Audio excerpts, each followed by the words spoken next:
Graça Aranha e o sentimento religioso do povo brasileiro. Sejam todos bem-vindos.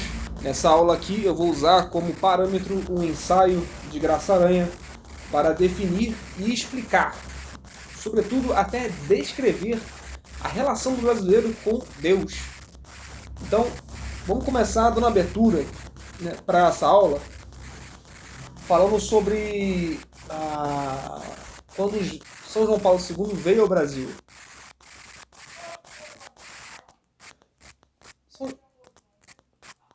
São João Paulo II veio no Brasil e fez a seguinte observação, após ter contato com a sociedade brasileira cristã, católica. Abre aspas. O brasileiro, ele é católico no sentimento, mas não na fé. Essas foram as observações do nosso santo e papa, antepassado papa, São João Paulo II, quando veio ao Brasil. Então, abrindo, né, agora essa aula, através dessa definição fantástica, que descreve e toca na ferida do que é o sentimento brasileiro com a religião, né, nós vamos ler esse ensaio do nosso literato Graça Aranha, que está no livro A Estética da Vida, tá? No capítulo A Unidade Infinita do Todo, com o subtítulo de O Universo e a Consciência, tá bom? Então vamos lá. Esse ensaio, vocês vão ver muito influências New Age, influências kantianas, influências relativistas, de ideologias, de algumas correntes de filosofias que estão permeadas na sociedade brasileira.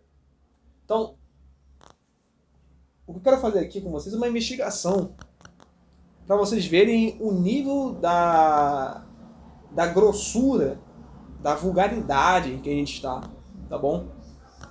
Não é preciso muito para observar que quando a gente vai conversar com algum parente, quando a gente vai conversar com um vizinho, o nível de inteligência deles, a relação deles com Deus fica uma coisa muito carregada de um automatismo, sabe? Muito também legalista, né? Eu não faço aquilo porque é pecado. Por que é pecado? Não sei responder, né? Então não é preciso muito para a gente pegar e fazer uma pequena provocação, uma pequena dúvida para a pessoa que tem tal religião, né? Pode ser uma religião umbandista, de matriz africana, uma religião espírita, sei lá, né? Até mesmo assim, o mais comum do Brasil, né? Pessoas que se dizem cristãs, né? A maioria dos brasileiros são cristãos, né? Uma pequena dúvida e aí já não sabem responder.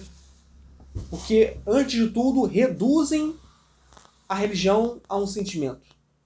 O brasileiro, afinal de contas, meus amigos, presta atenção que eu vou dizer para vocês, mas o brasileiro, afinal de contas, ele não escolhe uma religião porque é verdadeira, mas sim escolhe uma religião porque se sente afagado emocionalmente.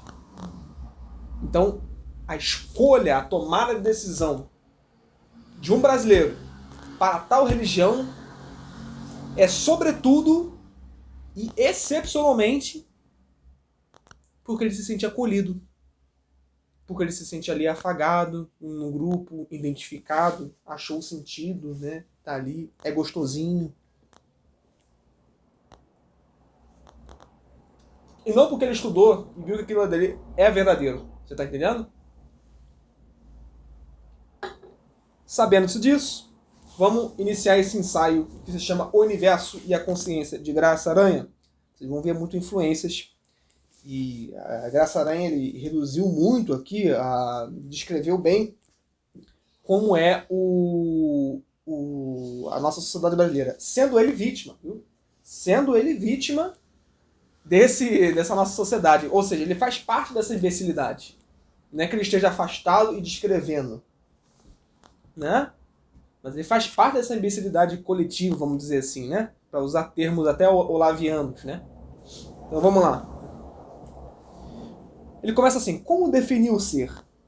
Restringamos a nossa impossibilidade a este axioma: o ser é o ser.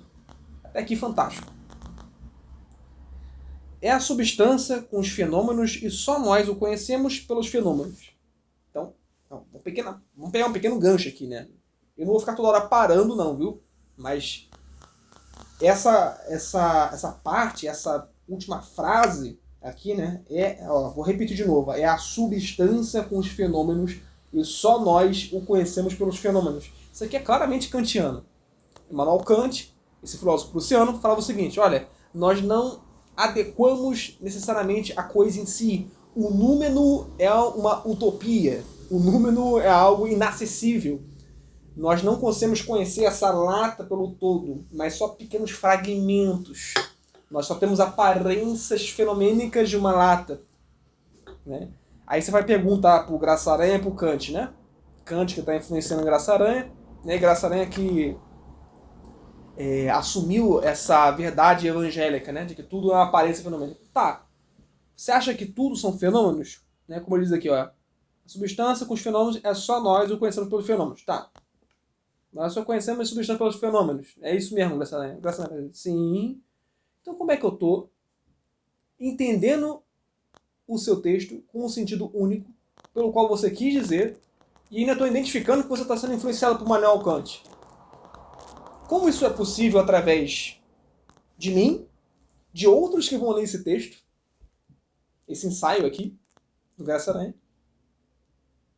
Como é que isso tudo é unânime? Se são aparências fenômenos, cada um teria uma interpretação equívoca, subjetiva, não é? Mas, ao contrário, nós estamos vendo uma certa unidade. Quando você diz isso, mais pessoas conseguem identificar que há influências kantianas se assim estudaram Kant. Simples assim. Né? Então, sigamos. Para o espírito humano, só há realidade no que é fenomenal. Né? Fora dali, o universo, a unidade infinita, é uma pura idealidade. Nem a substância, nem a vontade, nem o inconsciente, nem as ideias são o princípio casual da existência. Se o fosse, o supremo problema metafísico se explicaria por um incorrigível dualismo inerente a esses conceitos primordiais, porque o nosso espírito teria necessariamente de compreender a dualidade de uma força ou energia agindo sobre a matéria, embora se pretendesse explicar que a substância é força e matéria e que não há matéria sem força nem energia independente da matéria. Isso aqui, né, primeiro, assim, é de um malabarismo tautológico gigantesco. Né? Ele veio usando esses conceitos metafísicos segundo a sua própria interpretação. Então a gente está vendo aqui um antropocentrismo que é típico do nosso tempo, você entende? É uma coisa até nojenta de se ver, porque é sempre uma autopropaganda, né? É uma propaganda do próprio ego, na qual a pessoa fala assim: olha, minha interpretação sobre a metafísica é isso.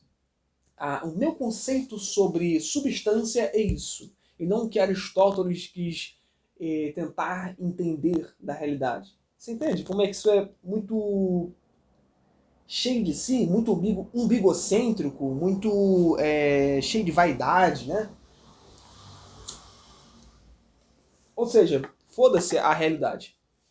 Foda-se a realidade, eu vou dar o meu conceito, a minha forma de pensar diante de tal conceito. Né? E, obviamente, ignorar toda uma tradição de estudos de 2000 anos, né, de pessoas que se dedicaram, né, para entender mesmo a realidade.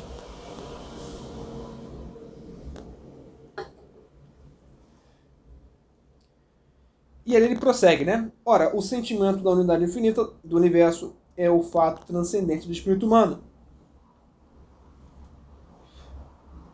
É um sentimento e não uma realidade objetiva. Sentimento que reside na consciência. Ou seja, está reduzindo aqui tudo na nossa própria interpretação, na nossa própria consciência. É o homem que nos dá sentido às coisas, e não as coisas que dão sentido ao homem. Em outras palavras, é a realidade que deveria dar sentido ao homem, mas, no caso, o homem que quer dar sentido à realidade. Isso, meus amigos, a gente está vendo hoje, porra. Caralho, é só a gente pensar um pouco. Ideologia de gênero é ou não é isso? Ai, não importa se eu nasci um negão de 3 metros, eu tenho uma giromba dentro de mim. Eu quero que as pessoas me chamem de mulher. Eu quero entrar no banheiro feminino. Eu quero que as pessoas me chamem de Maria. Sendo que meu nome era para ser Mário. Entendeu?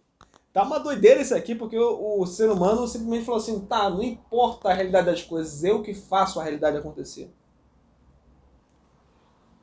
Entenderam o fundo do poço, onde é que é? Então, ele dá prosseguimento aqui, né? Vamos dar uma pulada aqui em algum parágrafo, que ele começa a ficar meio usando termos bem tautológicos, né? O que eu quero chegar no ponto com você é nesse aqui, ó. A formação da consciência metafísica é o mistério do espírito humano. Fora da consciência, o universo não existe. Né? Então, assim, a consciência de universo para Graça Aranha é como o brasileiro trata a Deus. Né? O universo aqui é usado em U maiúsculo. Né? Ou seja, isso exemplifica o porquê o brasileiro trata a Deus como se fosse um universo. Esse panteísmo, né, que está presente no nosso tempo, na nossa sociedade, demonstra o seguinte, olha, já viram aquela frase, né? Ah, não faça tal coisa senão o universo te devolve, né? Já viu essas coisas assim bem, né? Assim, caralho, é uma confusão dos diabos, porque porque se você parar pra perceber, esse negócio tá ligado ao quê? Um negócio chamado karma, né? Que existe na religião budista, né? Assim, olha, o que você fizer de ruim vai voltar pra você. Por mais que não esteja ninguém te cobrando, ninguém olhando, não esteja um Estado, um policial, um Deus te olhando, se você fizer algo de ruim, o universo vai te devolver essa ruindade. E isso aqui é muito presente, né? Nesse ensaio aqui do Graça Aranha. O brasileiro pensa dessa forma. Ele vive evocando frases dessa forma. Sirva, né? Hoje mesmo eu vi isso, né? Eu vi isso pregado assim numa parede, né? Dizendo assim, olha, sirva, né? Tava lá no vendo negócio de INSS, né? Aí tava lá assim, né? Enfim, um emparelhamento público tem né? Uma daquelas como se fosse calendário, né? Um anúncio, né? Pregado na parede dizendo assim, olha, sirva porque o universo vai te devolver esse serviço que você teve com o outro. Então, faça o bem para receber o bem. E nem sempre é assim, meu Deus do céu. Quantas vezes nós nos deparamos com a crucificação de Cristo, né? As pessoas só fizeram mal para ele. Teve uma coisa boa que fizeram? Até os apóstolos, que eram amigos de Deus, Jesus Cristo, o considerava e o chamava de amigos, não os chamamos mais, né, de servos, de apóstolos, mas de amigos. Né? Então, até o próprio Deus, que o tinha como os amigos, quando deu o momento da crucificação, todos raparam, todos foram embora, abandonaram. Né? Cadê ele? Assim, tipicamente, acho que seria justo, entre aspas, pelo que a gente entende de justiça, Deus falar assim, se você me fez ruim, eu vou devolver o que é de ruim. Você vê como é que é uma influência neopagã que a gente está vivendo? Né? Então, assim, tá lá em Platão, né? Isso tá lá na República, né? Na Politeia. O que é fazer o bem? Fazer o bem é fazer o que há de bem para os amigos, né? E mal aos inimigos. Isso é o fazer o bem. Perdão, acho que me expressei mal. A discussão não era nem sobre o bem, era sobre outra coisa. Não me lembro. tá? Mas tem essa influência que é pagã, de Platão, dentro do nosso tempo. Porque os pagãos acreditavam nisso. Olho por olho, dente por dente. Exatamente o que a gente está revivendo hoje. Fazer bem os amigos, fazer mal os inimigos. Isso é absolutamente anticristão. Deus não faz isso. Devolveram para Deus só ódio, só crucificação, humilhação, escarnecimento. O que ele devolveu? Com amor, com ressurreição.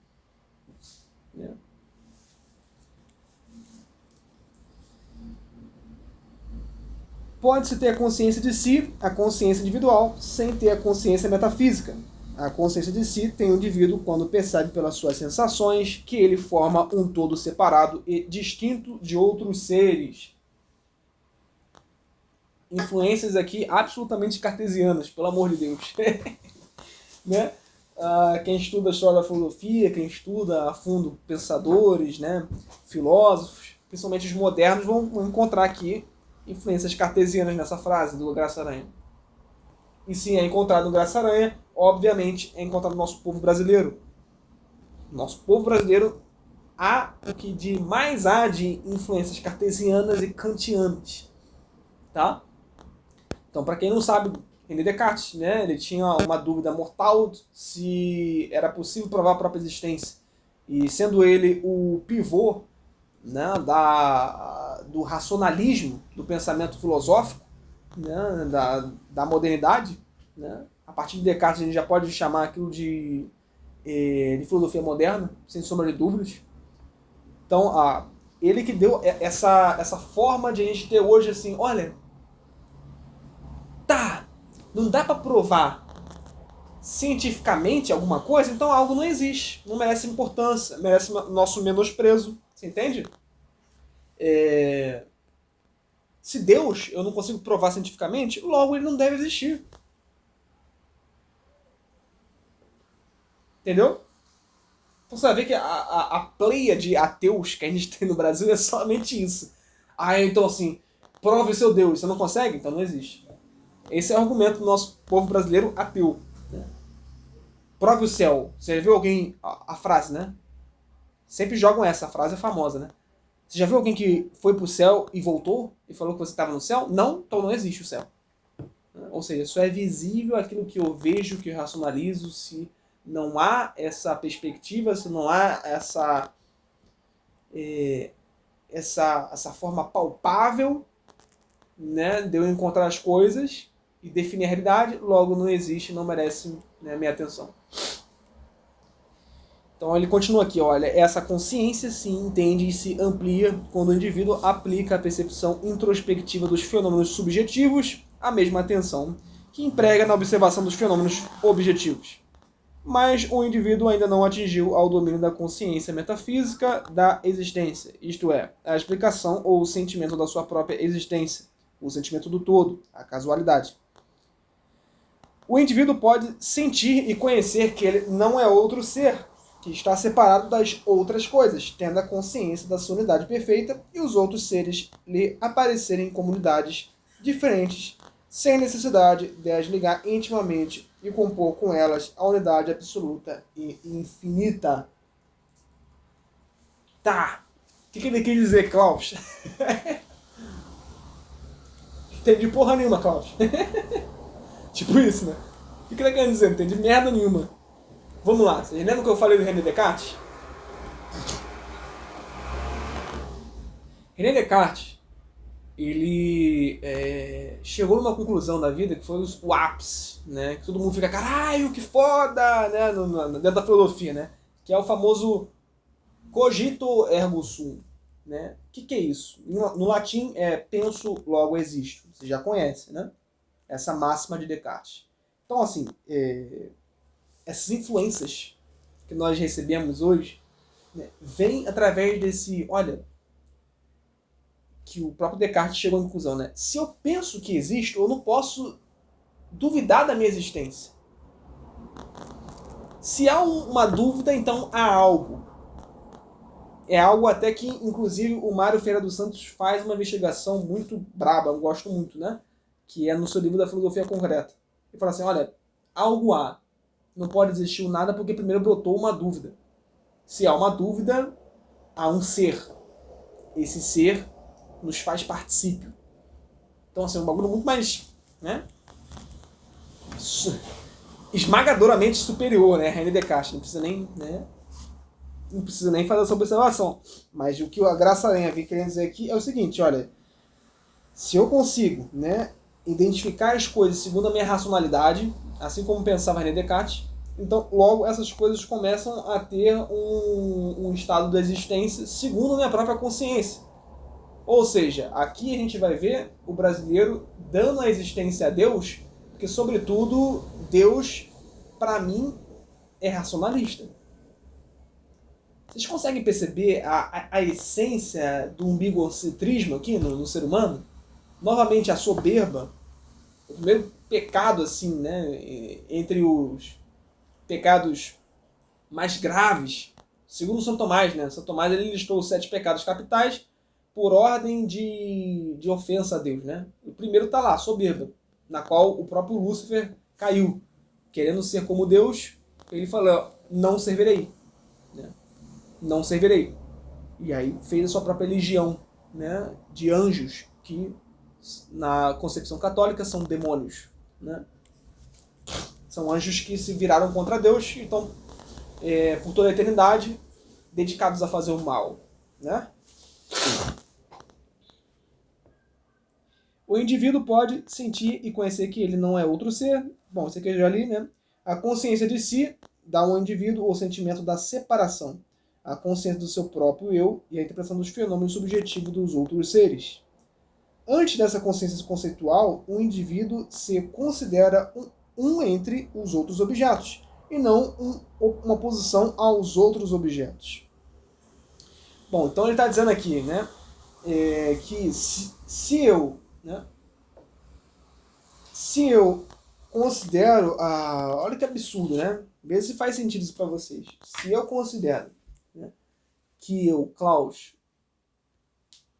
necessito da minha própria interpretação, necessito de ver as coisas com uma certa subjetividade, que tudo são, afinal de contas, aparências fenomênicas, logo eu, Klaus, não consigo ver uma diferença entre eu e essa imagem aqui.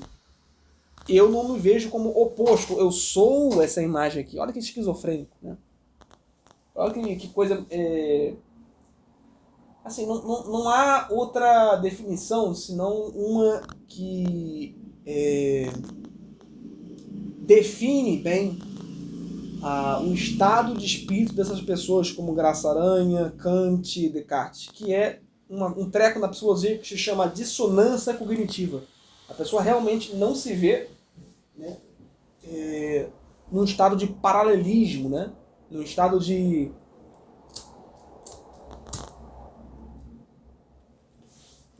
mundo paralelo, você entende?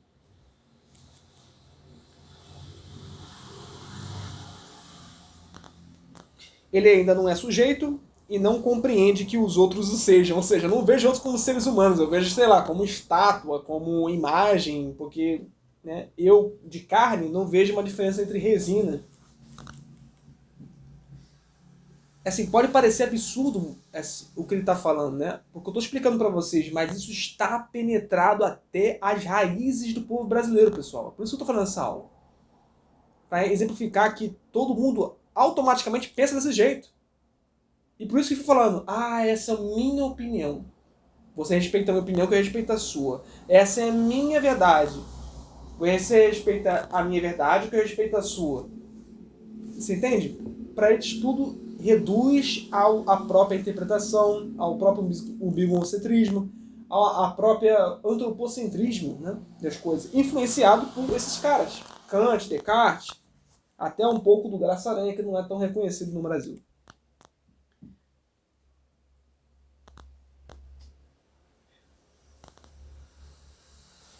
Ele ainda não é sujeito e não compreende que todos o sejam. O estado a que se chega pela consciência conceitual, metafísica, é o que explica as unidades psíquicas perfeitas, nós e os outros, sendo todos objetos de conhecimento de sujeitos conscientes que somos nós mesmos. Ou seja, por isso que isso evidencia e demonstra com muita clareza que o brasileiro só escolhe uma religião porque, antes de tudo, vê, né, essa consciência, esse conhecimento entre nós e os outros, entre eu e Deus, essa intimidade tão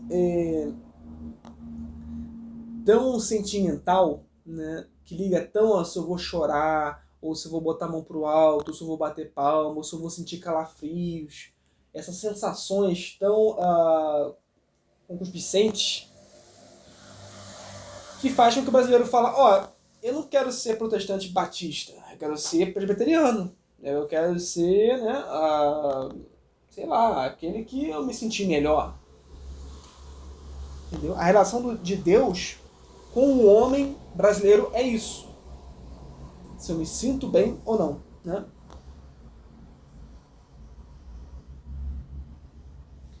Para esses estados de consciência, que são de preceitos ou de conceitos, o universo não existe, o sentimento do infinito ainda não foi despertado. O indivíduo é indiferente a tudo que não seja objeto da sua sensação real. Eu acabei de dizer para vocês. Tem a inconsciência do todo e não se sente como uma expressão, uma simples aparência fenomenal do universo. Há uma perfeita incorporação do indivíduo no todo universal, e pelo fato da inconsciência metafísica, há uma unidade infinita e completa na essência do ser. Né? Então, aqui termina o ensaio. Né? Ele faz alguns ensaios interessantes. Né? Aqui, vocês vão ver, inclusive, um ensaio sobre o que ele faz sobre religião. Né?